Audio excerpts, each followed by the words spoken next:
ನಮಸ್ಕಾರ ಸ್ನೇಹಿತರೆ, ಗೃಹಲಕ್ಷ್ಮಿ ಯೋಜನೆಯ 20 ಮತ್ತು 21ನೇ ಕಂತಿನ ಹಣ 4,000 ಜಮಾ ಆಗ್ತಿದೆ. ಹೌದು ಸ್ನೇಹಿತರೆ, ಈಗಾಗಲೇ ಬಹಳಷ್ಟು ಫಲಾನುಭವಿಗಳಿಗೆ, ಈಗಾಗಲೇ ಕೆಲವೊಂದಿಷ್ಟು ಜಿಲ್ಲೆಗಳಲ್ಲಿರ್ತಕ್ಕಂತಹ ಫಲಾನುಭವಿಗಳಿಗೆ ಹಣ ಜಮಾ ಆಗಿದೆ. ವಿತ್ ಲೈವ್ ಪ್ರೂಫ್ ಸಮೇತ ನಾನು ನಿಮಗೆ ಕ್ಲಾರಿಟಿ ಕೊಡ್ತೀನಿ. ಅದರ ಜೊತೆಗೆ ಇನ್ನು ಯಾವ ಜಿಲ್ಲೆಗಳಿಗೆ ಬರ್ತಾ ಇದೆ ಅದನ್ನು ಕೂಡ ನಾವು ನೋಡ್ತಾ ಹೋಗೋಣ. ಬಹಳ ಮುಖ್ಯವಾದ ಮಾಹಿತಿ, ನಿಮಗೆ ಕನ್ಫರ್ಮ್ ಆಗತಕ್ಕಂತಹ ಮಾಹಿತಿ ಇದೆ. ಆದಷ್ಟು ವಿಡಿಯೋನ ಕೊನೆವರೆಗೂ ವಾಚ್ ಮಾಡಲಿಕ್ಕೆ ಟ್ರೈ ಮಾಡಿ. ಚಾನಲ್ಗೆ ಸಬ್ಸ್ಕ್ರೈಬ್ ಮಾಡಲಿಲ್ಲ ಅಂದರೆ ಇದೇ ರೀತಿ ಇಂಪಾರ್ಟೆಂಟ್ ಮಾಹಿತಿಗಳನ್ನು ತರ್ತಾ ಇರ್ತೀವಿ. ಸಬ್ಸ್ಕ್ರೈಬ್ ಮಾಡಿಕೊಂಡು ನೋಟಿಫಿಕೇಷನ್ ಆಲ್ ಅಂತ ಸೆಟ್ ಮಾಡ್ಕೊಳ್ಳಿ. ಈಗ ನಾವು ನೇರವಾಗಿ ಟಾಪಿಕ್ಗೆ ಬಂದ್ಬಿಡೋಣ. ವೀಕ್ಷಕರೇ, ಈಗ ಮೊದಲು ಯಾವ ಜಿಲ್ಲೆಗಳಿಗೆ ಹಣ ಜಮಾ ಆಗಿದೆ ಈಗಾಗಲೇ ಅದರಲ್ಲಿ ಬಹಳಷ್ಟು ಜನ ಕಮೆಂಟ್ಸ್ಗಳನ್ನು ಕೂಡ ಮಾಡಿದ್ದಾರೆ. ಇವತ್ತು ಮುಂಜಾನೆ ಕೂಡ ಬೆಳಿಗ್ಗೆ ಕೂಡ ಜಮಾ ಆಗಿದೆ ಅಂತ ಹೇಳ್ಬೋದು. ಬೆಳಿಗ್ಗೆನೂ ಕೂಡ ಸಾಕಷ್ಟು ಫಲಾನುಭವಿಗಳು ಕಮೆಂಟ್ಸ್ಗಳನ್ನು ಮಾಡಿದ್ದಾರೆ. ಅದೇ ರೀತಿಯಾಗಿ ನಿನ್ನೆ ಅಂತೂ ಬಹಳಷ್ಟು ಫಲಾನುಭವಿಗಳು ಕಮೆಂಟ್ಸ್ ಮಾಡಿದ್ದಾರೆ. ಅವೆಲ್ಲ ಕಮೆಂಟ್ಸ್ಗಳನ್ನು ನಾನು ನೋಡ್ತಾ ಹೋಗ್ತೀನಿ. ಅದೇ ರೀತಿಯಾಗಿ ಇಲ್ಲಿ ಯಾವ ಜಿಲ್ಲೆಗಳಿಗೆ ಹಣ ಬರ್ತಾ ಇದೆ ಅದನ್ನು ಕೂಡ ನಾವು ಮುಖ್ಯವಾಗಿ ನೋಡ್ತಾ ಹೋಗೋಣ. ಇಲ್ಲಿ ನೋಡಿ, 2,000 ಜಮಾ ಆಗಿದೆ ಅಂತ ಹೇಳ್ಬಿಟ್ಟು ಕಮೆಂಟ್ ಮಾಡಿದ್ದಾರೆ. ಇಲ್ಲೂ ಬಳ್ಳಾರಿ ಜಿಲ್ಲೆದವರು ಕೂಡ ಜಮಾ ಆಗಿದೆ 20ನೇ ಕಂತಿನ ಹಣ ಅಂತ ಹೇಳ್ಬಿಟ್ಟು ಕಮೆಂಟ್ ಮಾಡಿದ್ದಾರೆ. ಬಂದಿದೆ 2,000 ಅಂತ ಹೇಳ್ಬಿಟ್ಟು ಕಮೆಂಟ್ ಮಾಡಿದ್ದಾರೆ. ಇನ್ನು ಬೆಳಗಾವಿಯಲ್ಲಿ 2,000 ಹಣ ಬಂದಿದೆ ಅಂತ ಹೇಳ್ಬಿಟ್ಟು ಕಮೆಂಟ್ ಮಾಡಿದ್ದಾರೆ. 20ನೇ ಕಂತು ಹಣ ಬಂದಿದೆ ಅಂತ ಹೇಳ್ಬಿಟ್ಟು ಕಮೆಂಟ್ ಮಾಡಿದ್ದಾರೆ. ಅದೇ ರೀತಿ ಅಲ್ಲಿ ಮುಖ್ಯವಾಗಿ ನಿಮಗೆ ಒಂದು ವಿಷಯ ಹೇಳಬೇಕಾಗಿದೆ. ಇಲ್ಲಿ 20ನೇ ಕಂತಿನ ಹಣ ಬೆಂಗಳೂರುದವರಿಗೆ, ಬೆಂಗಳೂರು ಗ್ರಾಮಾಂತರ ಆಗಿರಲಿ ಅಥವಾ ಬೆಂಗಳೂರು ನಗರದವರಾಗಿರಲಿ, ಇಲ್ಲಿ ಎರಡೂ ಸೈಡು ಬಹಳಷ್ಟು ಫಲಾನುಭವಿಗಳಿಗೆ ಹಣ ಜಮಾ ಆಗಿದೆ ಅಂತ ಹೇಳ್ಬೋದು. ಹೌದು ಸ್ನೇಹಿತರೆ, ಇಲ್ಲಿ 20ನೇ ಕಂತಿನ ಹಣ ಬಂದಿದೆ ಬೆಂಗಳೂರು ಅಂತ ಹೇಳ್ಬಿಟ್ಟು ಸಾಕಷ್ಟು ಫಲಾನುಭವಿಗಳು ಕಮೆಂಟ್ಸ್ಗಳನ್ನು ಮಾಡಿದ್ದಾರೆ. 20ನೇ ಕಂತು ಹಣ ಬಂದಿರ್ತದೆ. ಇನ್ನು total today received 20th instalment 5:45 ಗಂಟೆಗೆ ಅಂತ ಹೇಳ್ಬಿಟ್ಟು ನಿನ್ನೆ ಕಮೆಂಟ್ಸ್ ಮಾಡಿರ್ತಕ್ಕಂಥದ್ದು. ಇದು ಕೂಡ ಬೆಂಗಳೂರಿನಿಂದ ಬಂದಿರತಕ್ಕಂತಹ ಕಮೆಂಟ್ ಆಗಿರುತ್ತೆ. ಹಾಗಾಗಿ ಹೆಚ್ಚಿನ ಪ್ರಮಾಣದಲ್ಲಿ ಇವತ್ತು ಬೆಳಿಗ್ಗೆ ಕೂಡ ಸಾಕಷ್ಟು ಫಲಾನುಭವಿಗಳು ಕಮೆಂಟ್ಸ್ಗಳನ್ನು ಮಾಡಿದ್ದಾರೆ.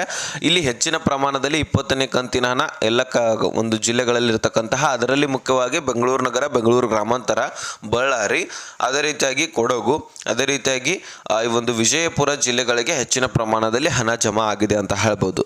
ಹೌದು, ಇಲ್ಲಿಯ ಒಂದು ಫಲಾನುಭವಿಗಳು ಹೆಚ್ಚಿನ ಪ್ರಮಾಣದಲ್ಲಿ ಕಮೆಂಟ್ಸ್ಗಳನ್ನು ಮಾಡಿರ್ತಕ್ಕಂಥದ್ದು. ಜಮಾ ಆಗ್ತಾ ಇಲ್ಲ ಅಂತ ಅಂದ್ಕೊಂಡಿದ್ದೆ, ಆದರೆ ಅದು ನಿಮ್ಮ ತಪ್ಪು ಕಲ್ಪನೆ. ಜಮಾ ಆಗ್ತಾ ಇದೆ ಆಲ್ರೆಡಿ. ಈಗ ಕೆಲವೊಂದಿಷ್ಟು ಫಲಾನುಭವಿಗಳಿಗೆ ಜಮಾ ಆಗಿದೆ. ನಿಮಗೆ ಜಮಾ ಆಗಿದ್ರೆ ದಯಮಾಡಿ ಕಮೆಂಟ್ ಮಾಡಿ ತಿಳಿಸೋದನ್ನು ಮರಿಬೇಡಿ. ಅದೇ ರೀತಿಯಾಗಿ ಇವತ್ತು ನಾನು ಪೋಲ್ ಕೂಡ ಮಾಡ್ತೀನಿ, ಅಲ್ಲಿ ನಿಮ್ಮ ಅಭಿಪ್ರಾಯವನ್ನು ತಿಳಿಸುವರಂತೆ. ಅಂದರೆ ಜಮಾ ಆಗಿದ್ದೆ ಆದರೆ ಜಮಾ ಆಗಿದೆ ಅಂತ ಕ್ಲಿಕ್ ಮಾಡಿ, ಕಮೆಂಟ್ನಲ್ಲಿ ಕೂಡ ಜಮಾ ಆಗಿದೆ ಅಂತ ಕಮೆಂಟ್ ಮಾಡಿ. ಅದೇ ರೀತಿಯಾಗಿ ಜಮಾ ಆಗಿಲ್ಲ ಅಂದರೆ ಜಮಾ ಆಗಿಲ್ಲದ ಮೇಲೆ ಕ್ಲಿಕ್ ಮಾಡಿ. ಓಕೆನಾ? ಇವತ್ತು ಪೋಲ್ ಮಾಡ್ತೇನೆ, ಅದಕ್ಕೆ ನೀವು ನಿಮ್ಮ ಅಭಿಪ್ರಾಯವನ್ನು ತಿಳಿಸಿ. ಇನ್ನು ವೀಕ್ಷಕರೇ, ಈಗಾಗಲೇ ನಿಮಗೆ ಲೈವ್ ಪ್ರೂಫ್ ಸಮೇತ ನಾನು ನಿಮಗೆ ಜಮಾ ಆಗಿದ್ದರ ಬಗ್ಗೆ ನಿಮಗೆ ಥಂಬ್ನೇಲ್ನಲ್ಲಿ ಕೂಡ ಕೆಲವೊಂದಿಷ್ಟು ಕಮೆಂಟ್ಸ್ಗಳನ್ನು ತೋರಿಸಿದ್ದೀನಿ. ಅದೇ ರೀತಿಯಾಗಿ ಈಗೂ ಕೂಡ ಓದಿ ತಿಳಿಸಿದ್ದೀನಿ. ಇನ್ನು ನಿಮಗೆ ಜಮಾ ಆಗ್ತಾ ಇದೆಯಾ ಇಲ್ವಾ ಅನ್ನುವಂಥದ್ದನ್ನು ಕನ್ಫರ್ಮಿಗೆ ಹೇಳೋದಾದರೆ ಕನ್ಫರ್ಮು ಜಮಾ ಆಗ್ತಾ ಇದೆ. ಇಲ್ಲಿ 21ನೇ ಕಂತಿನ ಹಣ ಬಿಡುಗಡೆ ಆಗಿಲ್ಲ, ಬರೀ 20ನೇ ಕಂತಿನ ಹಣ ಜಮಾ ಆಗ್ತಾ ಇದೆ. 2,000 ಮಾತ್ರ ಜಮಾ ಆಗ್ತಾ ಇದೆ.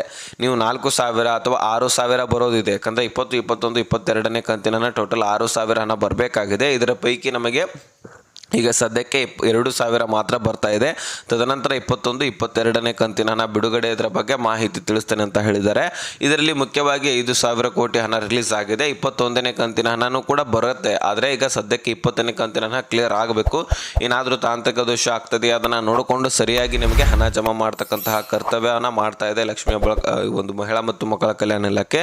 ಅದಕ್ಕೋಸ್ಕರ ಟೈಮ್ ಅಂತೂ ತೆಗೆದುಕೊಳ್ಳುತ್ತೆ. ಒಂದು ಕಂತಿನ ಹಣ ಜಮಾ ಆಗಬೇಕಂದ್ರೆ ಸುಮಾರು 10 ರಿಂದ 15 ದಿನ ಆದರೂ ಟೈಮ್ ಬೇಕಂತ ಹೇಳ್ಬಿಟ್ಟು ಸ್ವತಃ ಲಕ್ಷ್ಮೀ ಹೆಬ್ಬಾಳ್ಕರ್ ಅವರು ತಿಳಿಸಿರ್ತಕ್ಕಂಥದ್ದು. ಅದಕ್ಕೋಸ್ಕರ ನಿಮಗೆ ರಿಲೀಸ್ ಆದ ತಕ್ಷಣವೇ ಬಿಡುಗಡೆ ಆಗಿ ನಿಮ್ಮ ಖಾತೆಗಳಿಗೇ ಬರಬೇಕಂತ ಹೇಳಿದ್ದಾದರೆ ನೀವು ಇಲ್ಲ, ಆ ರೀತಿ ಜಮಾ ಆಗೋದಿಲ್ಲ. ಒಂದು ಸ್ವಲ್ಪ ಸಹಕರಿಸಬೇಕಾಗತ್ತೆ, ಜಮಾ ಆಗಲಿಕ್ಕೆ ಟೈಮ್ ತಗೊಳುತ್ತೆ. ಇಷ್ಟು ನಿಮಗೆ ಲೇಟೆಸ್ಟ್ ಆಗಿ ಅಪ್ಡೇಟು ತಿಳಿಸಬೇಕಾಗಿತ್ತು. ಇನ್ನು ಯಾವ ಜಿಲ್ಲೆಗಳಿಗೆ ಬರ್ತಾ ಇದೆ ಇದನ್ನು ನಾವು ನೋಡೋದಾದರೆ ಇಲ್ಲಿ ನೋಡಿ, ಬೆಂಗಳೂರು ಗ್ರಾಮಾಂತರದಲ್ಲಿ ಕೂಡ ಕೆಲವೊಂದಿಷ್ಟು ಫಲಾನುಭವಿಗಳು ಬಾಕಿ ಇದ್ದಾರೆ. ಇನ್ನೂ ಕೂಡ ಅವ್ರಿಗೂ ಕೂಡ ಕ್ಲಿಯರ್ ಆಗುತ್ತೆ. ಅದೇ ರೀತಿಯಾಗಿ ಹಾಸನ, ಗದಗ, ಬಳ್ಳಾರಿ, ವಿಜಯನಗರ, ಧಾರವಾಡ, ಯಾದಗಿರಿ, ಉತ್ತರ ಕನ್ನಡ, ದಕ್ಷಿಣ ಕನ್ನಡ, ದಾವಣಗೆರೆ, ಉಡುಪಿ, ತುಮಕೂರು, ಚಿತ್ರದುರ್ಗ, ಚಿಕ್ಕಮಗಳೂರು, ಈ ಒಂದು ಜಿಲ್ಲೆಗಳಲ್ಲಿರ್ತಕ್ಕಂತಹ ಫಲಾನುಭವಿಗಳಿಗೆ ಹಣ ಬರಲಿದೆ ಅನ್ನತಕ್ಕಂತಹ ಮಾಹಿತಿ ಸಿಕ್ಕಿರ್ತಕ್ಕಂಥದ್ದು. ಸೊ ನೋಡಿ, ಇದರ ಬಗ್ಗೆ ನಾನು ಚರ್ಚೆ ಮಾಡಬೇಕಾಗಿತ್ತು, ತಿಳಿಸಬೇಕಾಗಿತ್ತು, ತಿಳಿಸಿದ್ದೀನಿ. ಅರ್ಥ ಆಗಿದ್ದರೆ ನೆಕ್ಸ್ಟ್ ಮಾಹಿತಿ ಒಂದಿಗೆ ಸಿಗೋಣ. ಲಿಸನ್ ಕಬಾಯ್ ಬಿಡಿ ಫ್ರೆಂಡ್ಸ್.